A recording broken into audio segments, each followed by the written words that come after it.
You know, when you look at the world in 2025, the status of women is just this incredible study in contrasts. I mean, it is a massive spectrum. So today we're going to look at that whole reality, from women leading nations to women being treated as property.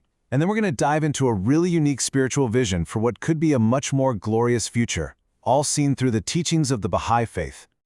So this really brings us to a pretty stark question, doesn't it? President or property? It sounds so dramatic, but it's the truth. Depending on where a woman is born in 2025, both of those realities are possible.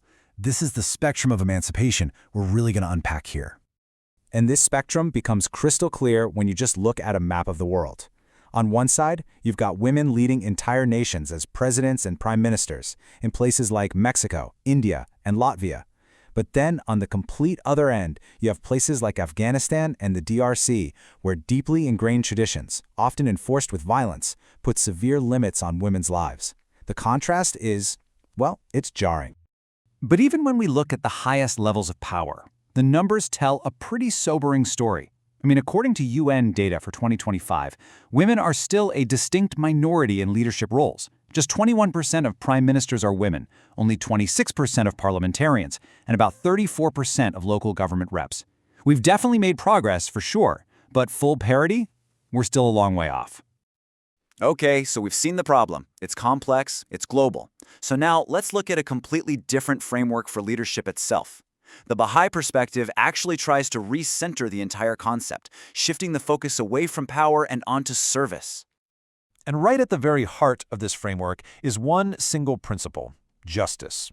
This quote from Baha'u'llah, the founder of the Baha'i Faith, it elevates justice beyond just a social goal. It becomes a spiritual imperative, the best beloved of all things in God's sight.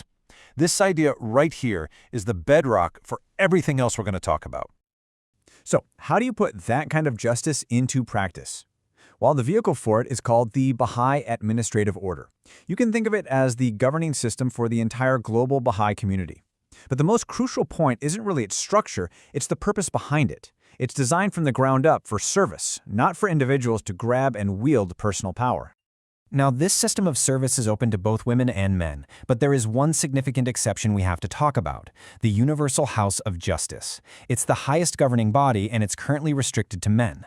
Now, Baha'is understand this not as some reflection of women's capacity, who are seen as absolutely equal, but as a divine ordinance. Think of it as a spiritual law from their scriptures, and the full wisdom behind it isn't completely understood yet. It's kind of like a puzzle piece whose perfect place in the grand design will only become clear in the future. So this principle of equality, it isn't just a modern theory, it's been a core reality in the Baha'i Faith right from the very beginning. The history shows this incredible legacy of women in leadership. So let's take a look. This timeline just gives you a few quick examples. I mean, as early as the 1840s, a poet and scholar named Tahiri was one of the leading disciples. Then, in 1921, Bahiya Khanum actually assumed headship of the entire faith during a really critical transition period. And later on, you have women like Martha Root and Mary Maxwell, who held some of the highest spiritual stations, guiding the entire global community. And this just shows you the sheer conviction behind their leadership. As she was about to be executed, Tahiri told her captor, "You can kill me as soon as you like, but you cannot stop the emancipation of women."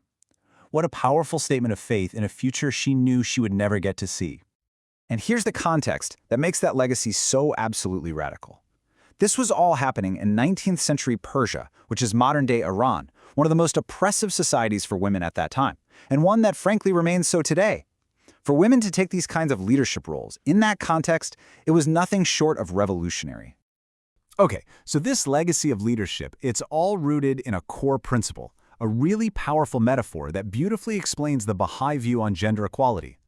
And here it is, from Abdu'l-Baha, the founder's son. He described humanity as a bird with two wings. One is male and the other is female. And he said that as long as one of those wings remains weaker than the other, the bird, humanity itself, can never ever truly fly. So, what's the promise when the wings are finally equal? What happens then? Well, according to Baha'i teachings, when women achieve full equality and enter into all branches of politics, it will trigger something incredibly profound: the end of war. The reasoning behind it is that mothers, who raise their children, will simply refuse to sanction sending them to be sacrificed on a battlefield. This link between women's equality and world peace, it isn't just presented as a social theory. No, it's actually framed as a spiritual prophecy, a vision for the ultimate healing of the entire world. And this vision, it connects to a specific verse from the Bible's book of Revelation, which talks about a tree of life whose leaves are for the healing of the nations. So here's where Abdu'l-Baha makes this really fascinating connection. He identifies women as being those very leaves. In this Baha'i interpretation, it's the contribution of women once they finally achieve full equality that will be the thing that heals the deep divisions between nations. That right there is the promised glorious future. And that brings us full circle, right back to that central metaphor. And it leaves us with a question for all of us, really, no matter what our beliefs are.